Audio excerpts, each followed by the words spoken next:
네, 안녕하세요. 타트 선생입니다. 자, 에코엠 드림이라는 영상 종목을 좀 찍고 있는데 좀 간단하게 좀 말씀드리면 유상증자가 나왔어요. 유상가 나와서 좀 주가가 급락했는데 어제 이제 IR 담당자 한번 전화해 보려고 계속 했는데 연결이 안 되더라고요. 아무래도 많은 사람들이 조금 전화를 하고 있어서 그런 것 같은데, 그래서 어쨌건 좀 보게 되면은 시설 자금이 800억, 그 다음에 채무 상환 자금이 400억을 증자를 하려고 하고 있고요. 보통 주식이 340만 주가 이제 증자가 됩니다. 주당 35,000원이고 신주 배정 기준은 6월 5일. 그러니까 지금 구간부터 거의 한 달 정도가 남아 있어요. 거래일로 따지면 쉬는 날이 좀 있기 때문에 한 16거래, 17거래 정도 있습니다. 주당 얼마요? 주당 35,000원이다. 과연 일단 시간외가 하한가를 갔기 때문에 이 부분에 있어서 주가가 다시 올라올 수 있을지 없을지를 좀 봐야 될 것 같아요. 네, 일단 제 생각은 다시 올라온다. 이게 왜냐면은 빠지더라도 어떻게 돼요? 빠지더라도 기술적인 반등이 나올 거란 말이에요. 이 기술적인 반등이 나오시면 된다. 근데 기술적인 반등이 생각보다 크게 5만원까지도 나올 수가 있어요. 그러니까 3만원 뭐 중후반까지 빠졌다가 5만원까지 올라오면은 제가 봤을 때는 거의 한 30%가 올라오는 거거든요. 대신에 뭐 해야 돼요? 대신에 물탈 준비를 좀 하셔야 되겠죠. 그래서 그 부분 체크해 보시고, 최근에 이제 공시를 볼게요. 유상증자 전에 어떤 공시들이 있었는지 확인을 한번 해보겠습니다. 자, 최근 공시를 보면은 왜 도대체 에코앤드림이 왜 유상증자를 결정했는지 확인을 해볼 수가 있어요. 자, 최근에 보면은 교환사채가 발행이 됐거든요. 여기 보시면 130억, 그죠? 자, 부채가 400억인데 왜 400억인데 이 중에 130억밖에 안 되는데 400억을 발행했냐? 그 나머지 270억 어디다 쓸 거냐? 그것도 이제 재무제표를 뜯어볼 건데, 일단 먼저 130억을 어떻게 요걸 갚으려고 하는 것 같아요. 읽어보면은, 자, 여기 뭐라고 나와 있냐면 옵션에 관한 사항이 있는데, 일단 이자 자체가 15%예요. 이자가 많고 사채 만기일이 내년 3월 7일이거든요. 그러니까 얘네가 3월 7일에 빌려준 건데 돈을, 교환가액이 주당 얼마예요? 8만 원이에요. 근데 지금 주가가 얼마죠? 4만 원입니다. 그죠? 4만 원이기 때문에 얘네들이 뭐 하는 거예요? 이거 교환사채 다시 사가라 라고 얘기를 하는 것 같습니다. 왜냐면은 풋옵션이라고 있어요.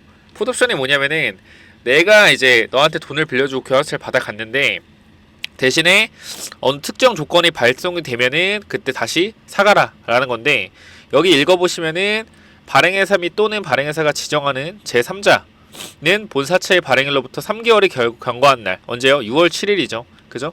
다음 달이라는 거예요. 6월 7일 경과한 날로부터 6개월이 경과한 9월 7일까지. 그러니까 6월 7일부터 9월 7일까지 기간 동안 사채권자가 보유하고 있는 본사채를 매수인에게 매도하여 줄 것을 청구할 수 있으며, 사채권자는 이 청구에 따라 보유하고 있는 본사채를 매수인에게 매도해야 된다 라고 좀 나와 있죠. 결과적으로 사측에서 이거 어떻게 하려는 거야? 130억짜리 그냥 갚으려고 하는 것 같습니다. 그럼 일단 요거 130억 있겠고요. 남은 270억은 뭐냐? 우리가 사업보고서에서 어디서 돈을 빌렸는지 확인이 되잖아요. 확인해 봐야겠죠. 일단 최근에 나왔던 게 뭐 단기 차입금 증가 있는데, 여기 2개월 가능성이 좀 있다. 자, 여기를 보면은 단기 차입금 내역이 있는데, 봐봐요. 단기 차입 합계가 295억이고 차입 후에 425억이죠. 그죠? 그러니까 요게 단기 차입금 결정이긴 한데 그 전에 있던 단기 차입금이 있다라는 거예요. 그죠? 290억이 있다. 그렇기 때문에 요거 총해서 얼마요? 420억. 이거를 갚아내려는 게 아닌가라는 우리가 생각을 해볼 수가 있죠. 그러면 부채는 아마 이거일 가능성이 높다라고 좀 생각이 됩니다. 그래서 일단은 이 부채 관련돼서 갚으려고 하는 거 400억 확인이 좀 됐고요. 추가적으로 이제 시설 자금인데 어떤 시설 자금인지 우리가 좀 확인을 해봐야겠죠. 보시면은 여기 800억, 그죠? 시설 자금. 근데 여기 내용이 하나 있어요. 신규 시설 투자 등 여기 기재정정이 있는데 요걸 잠깐 보도록 하겠습니다. 자, 먼저 신규 시설 투자, 자, 정정이 됐습니다. 정정이 보게 되면은 투자 내역이 1800억에서 2200억으로 늘었어요. 그죠? 2200억 늘었다. 얼마 늘었어요? 400억 늘었죠. 그러니까 이게 왜 늘었나 우리가 생각을 해봤을 때, 우리 여러분 아실 거예요. 지금 막 재건축하는 데들도, 그죠? 재건축하는 데들도 공사비가 많이 증가했잖아요. 공사비가 증가해서 요거 돈을 더 줘야지 공사를 진행할 수 있다. 이런 부분들이 있는 거 들어보셨죠? 그러니까 추가적으로 제가 봤을 때 공장에 들어가는 캐파를 늘린다기보다는 공사비가 올라간 거지 않을까라는 생각을 들고, 그럼 여기서 400억이 올랐는데 그죠? 왜 800억을 조달하느냐 이 부분에 있어서 제 생각에는 개인적 입장에서 추가 비용이 발생이 될 수 있기 때문에 일단 여유 있게 총 필요한 거는 400억 플러스 400억 시설 그리고 부채, 근데 여유 있게 400억을 더 받아 놓는 것 같아요. 아니면 추가적으로 400억을 뭐 다른 데 투자를 하겠죠. 근데 아무래도 공사비가 증가했기 때문에 이 신규 시설 투자에 대해서 조금 더 돈을 좀 땡겨올 데가 없기 때문에 조금 더 이제 한 거지 않을까라는 좀 생각이 들고요. 그리고 이슈를 보시면 알겠지만 결과적으로 이러한 이슈들이 어떻게 나왔어요? 유상증자를 결정하면서 같이 나왔다라는 거죠. 그죠? 이러한 부분들. 그래서 일단은 2차전지 시장 자체가 안 좋기 때문에 에코엠드림도 결과적으로는 2차전지의 성장이 지금 살짝 주춤하죠. 그렇기 때문에 어떻게 되는 거, 주가가 밀리는 거죠. 자, 에코엠드림 하면 누가 기억나요? 유미코어가 기억나죠. 잠깐 보면은 자, 우리가 이 부분을 좀 확인해 봐야 되는데, 에코엠드림 주가 급등했다, 전구체 사업 본격화 신호탄 쐈다라고 좀 나와 있고요. 이 부분을 우리가 좀 보도록 할 텐데, 자 여기 보면은 에코엠 드림 주가가 시간의 매매에서 급등했다. 뭐 거래소에 따르면은 몇 프로 오르게 나와 있는데 요걸 좀 보면 돼요. 에코엠 드림은 자사 공식 홈페이지를 통해 1월 11일 전기차용 하이니켈 전구체, 이게 아마 그러면 니켈, 코발트, 망간, 하이니켈 전구체 공급 계약을 체결했다며 2차전지 소재 시장에서 핵심적인 역할을 수행하는 고객사에게 구조적 안정성을 확보한 하이니켈 전구체를 5년간 공급할 예정이다 라고 밝혔다. 이와 함께 니켈, 코발트, 망간 전구체를 공급하게 되면서 본격적인 2차전지 밸류체인에 합류했다고 자평했다. 계약 상대방은 비공개 계약 조항으로 밝혀지지 않았다. 다만 양극재 부분 세계 시장 점유율 1위 벨기에 기업인 유미코아라는 것이 업계의 중론이다 라고 좀 나와 있고요. 자, 앞서 김두현 하나증권 연구원은 에코엔드림에 대해 국내에서 유일하게 소입경 전구체 대량 생산이 가능하며 유럽 양극재 업체 이거겠죠. 요거 아까 말씀드렸던 유미코아를 고객사로 확보해 뭐 CRMA, 이게 아마 그걸 거예요. CRMA가 유럽 핵심 원자재법인가? 그거. 그러니까 뭐 미국의 IRA법은 비슷한 거죠. 요 법안과 전구체 수급 미스매치에 따른 수혜가 집중될 것으로 전망하기도 했다. 에코엠드림은 이번 공급의 계약에 따라 1,800억의 신규 시설 투자 공시를 했다. 이걸 늘린 거죠. 2,000억으로 늘리면서 유상증자를 조달하는 거고요. 증권가는 이를 전구체 사업의 본격화 신호탄을 쏘아올 것으로 말했다. 윤철환 한국투자증권 연구원은 에코엔드림은 2차전지 전구체 전문 기업으로 당초 동사가 2023년 하반기 글로벌 유미코아와의 전구체 생산 본계약이 성사될 걸 예상했지만 고객사의 의사결정이 지연돼 지난해 양산을 개시하지 못했다면서 오랜 기다림 끝에 10일 전구체 생산 캐파 증설을 위한 1,800억 원의 신규 시설 투자를 공시했다고 전했다. 이어 윤 연구원은 에코엔드림은 지난 6월에 새만금에 45,000평 부지를 확보하고 당초 전구체 생산 캐파는 연 25,000톤 증설할 걸 예상했지만 이번 신규 투자 규모가 1,800억으로 확인되며 기존 예상 대비 1만 톤 확대됐다면서 이번 캐파 증설은 25년 1분기 말에 완료할 예정이다라며 3분기 풀캐파 양산이 가능할 전망이다. 결과적으로 아까 제가 말씀드린 공사비가 증가했다 라는 관점과 또 우리가 어떤 관점을 확인할 수 있어요? 1,800억 원으로 확인되면서 예상 대비 1만 톤 확대됐다. 그러면은 단순 계산으로 1,800억이 얼마예요? 1,800억에 3만 5천 톤이겠죠. 그죠? 1,800억에 3만 5천 톤. 그죠? 만 톤이 더 늘어났다고 하니까. 그러면은 3만 5천 톤. 여기서 나누기 하면 얼마죠? 180억당 3,500톤이라고 계산을 해보면은 360억이면 7,000톤이고요. 400억이면은 계산을 해보면은 한 8,000톤 되겠죠. 결과적으로 35,000톤에서 8,000톤 더 늘어난 43,000톤의 전구체 캐파를 늘린다 라고도 우리가 뭐 할 수 있다? 생각을 할 수 있는 거다. 공사비 증가가 아닌 더욱더 캐파를 늘리기 위해서 시설 투자를 했다 라는 판단이 나올 수 있단 말이에요. 그러면은 이게 시간의 하한가를 갖지만 결과적으로 시설 자금과 채무 상환 자금, 재무적 리스크를 덜어냄으로써 어떻게 조금 더 왜 시설 자금은 이미 생각을 해봐요. 얘네들이 교환사채나 그죠? 추가적으로 전환사채를 발행해서 자금을 조달하지 않는 것은 내년부터 본격적으로 매출이 나올 거라고 생각을 하고 있는 거예요. 사측에서. 그러니까 지금 전환사채를 발행했을 경우에 뭐가 될 수 있다? 경영권에도 문제가 생길 수 있고요.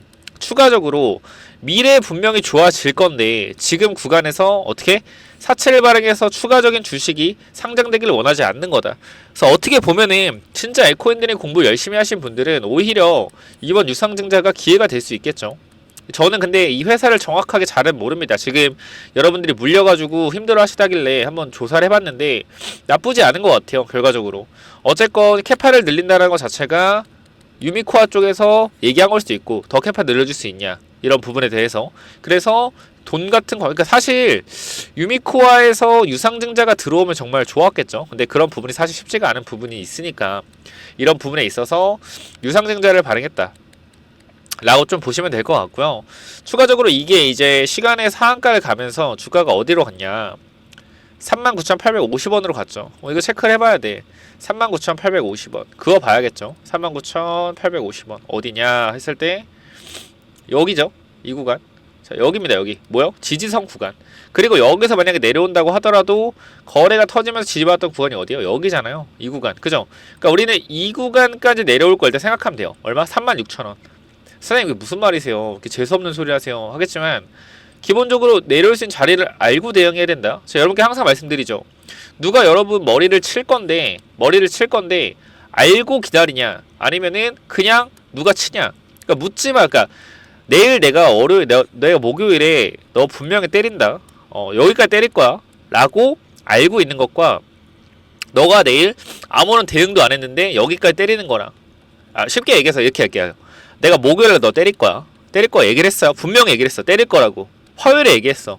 그럼 목요일에 뭐 하겠어요? 준비하겠죠. 어떤 준비하겠어요? 날 때릴 거니까 어떻게 해야 될지 대비를 한단 말이에요.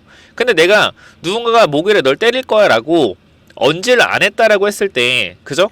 물론 시간의 한가 가서 언제가 됐지만 언제를 안 했을 경우에 뭐 대비가 안 된다. 쉽게 얘기, 저는 대비를 하려면은 어디까지 밀릴지 알고 있어야 된다라는 거예요. 그래서 저는 개인적으로 지금 추세 자체가 어쨌건 내려오고 있는 추세였고요. 그죠? 이렇게 내려오고 있는 추세였잖아요. 내려오고 있는 추세였고 추가적으로 유상증자까지 일단 결정을 했기 때문에 주가 하락은 35,000원 포까지 보는 게 맞다.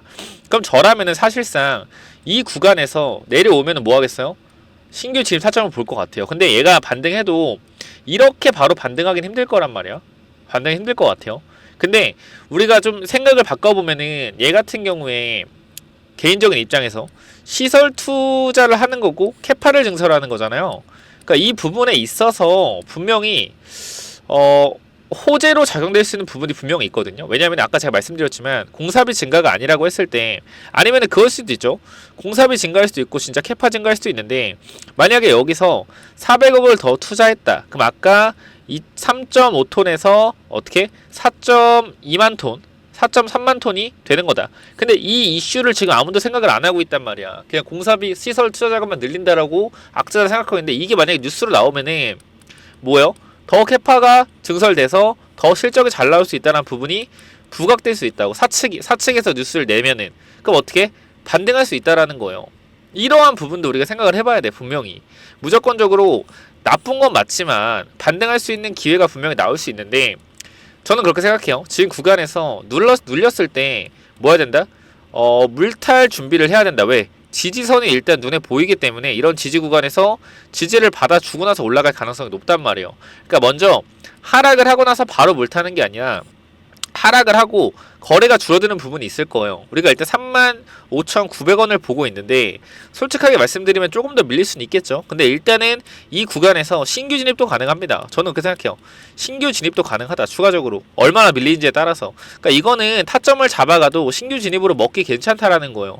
반등만 제대로 나오면 30% 이상의 수익도 충분히 가능한 구간이 나오는데 지금 겁먹을 자리는 아니고 어쨌건 시설 투자 자금 그리고 이 부채라는 것을 일단 갚고 들어가는 거기 때문에 안 좋긴 해요. 안 좋긴 한데 저는 어떻게 생각하는 게 내년부터 매출이 본격화 된다라고 하면은 부채 다 덜어내고 나서부터 어떻게 시작하는 것도 나쁘지 않다라고 생각을 합니다. 물론 주주한테 손을 벌리는 거는 좋지 않지만 정말로 좋아진다라고 여러분 생각하고 공부하고 들어간 거라고 하면요 이거는 추가적으로 저는 괜찮을 거라고 봐요. 개인적인 입장에서. 만약에 진짜 유미코아랑 이 계약이 되면서 매출이 발생된다고 하면은 충분히 더 올라갈 수 있겠죠. 그러니까 이러한 부분들을 생각해 봤을 땐 기회로 좀 여겨질 수도 있겠다라는 판단이 되고, 사실 근데 1대 10주당 3주의 유상증자 많긴 합니다. 많긴 한데 그래도 하락이 좀 멈추는 구간에서 충분히 이 단타 대응도 가능하고 물타기 대응도 가능한다. 대신에 물을 탔다. 내가 예를 들어서 2천만원 샀는데 물을 탈 거야. 그럼 물을 최소한 1,000만원은 타야 된다라는 거. 왜? 지금 2천만원 사서 마이너스 한 30%라고 하면은 1,400이 평가할 거 아니에요. 1,000억 정도는 아니 1,000억이래. 1,000만원 정도 타줘야지 평단이 좀 확 내려와서 반등할 때 비중을 좀 줄일 수가 있단 말이에요. 그러니까 비중을 늘려서 가라는 게 아니고, 주가 빠졌을 때, 그죠? 비중이 크다고 생각하면은 이 구간에서 손절을 못 할 거라고 하면은, 물 안 탈 거라고 하면은 올라갔을 때 비중을 줄이든지, 아니면 물을 타서 비중을 올라갔을 때 줄이든지. 중요한 건 뭐예요? 비중이 크다 생각하면 비중을 줄이라는 거고, 만약에 비중이 크지 않다라고 생각했을 때 유미코아의 미래, 아니죠, 에코핸드의 미래 가치를 본다라고 했을 때는 추가 매수를 고려해 봐라. 시설 투자니까. 그리고 간단하게만 좀 말씀드리면 될 것 같아요. 좀 긴데 제가 이것도 나중에 좀 더 길게 2탄으로 좀 말씀드릴 테니까, 지금 일단 15분 16분 찍었거든요. 근데 추가적으로 더 내용이 할 게 많아요. 그래서 일단 여기까지 끊고 에코핸드림 관련돼서 영상 또 2탄도 찍어 드릴 테니까 위에 구독과 좋아요 한 번씩만 부탁을 드리고, 혹시 에코핸드림 지금 구간에서 물려 계시다 하시는 분들 많을 것 같아요. 물려 계신 분 많을 것 같은데, 이거 혹시나 뭐 대응이 필요하다, 아니면 형 구간에서 어떻게 될지 모르겠다, 아니면 제가 목요일에 또 주담하고 전화를 해볼 건데 전화 연결이 됐을 때 무슨 내용이 있었는지 이제 전달해 드릴 테니까, 필요하신 분들은 위에 번호 010-9201-6329 이쪽으로 간단하게 드림이라고 두 글자만 남겨주세요. 그럼 제가 어떻게 해야 될지 대응 전략을 좀 도와드리도록 하겠습니다. 어쨌건 주담 통화가 어제 안 됐기 때문에 목요일에 또 해볼 거예요. 주담 통화 되면 정확히 시설 자금 남은 400억은 어디다 쓰는지 확인을 해볼 거고, 평단을 알려주신다 했을 때 어느 평단에서 우리가 대응을 해야 되는지 이러한 부분들 알려드릴 테니까 위에 번호로 드림이라고 남겨주시면 돼요. 감사합니다.